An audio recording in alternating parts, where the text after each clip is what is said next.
Il-Kabbinet tal-Ministri approva kumpens ta' 3 miljun euro lill-vittmi lokali ta' talidomide, il-mediċina li fil-ħamsinijiet u s-sittinijiet waslet biex eluf ta' nisa tqal ikorru li trabi tagħhom jew inkella jwelduhom diżabilitajiet severi.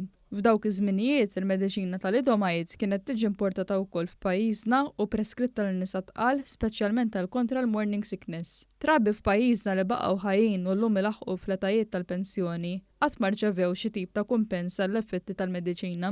It-talidomide damet fis-suq internazzjonali mill-1953 sal-1961.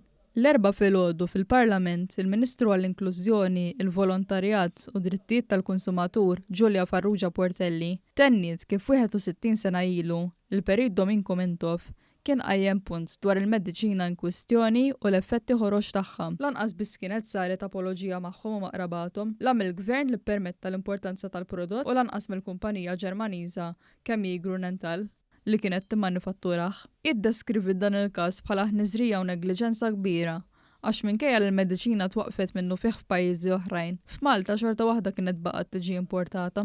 L-ebda kliem ma jista' isolvi jew iħoll parti mill-uġigħ, ir-rabja, it-trauma psikoloġika li ġarrejtu magħkom u l-wħud għadkom qed iġġorru sal-ġurnata tal-lum.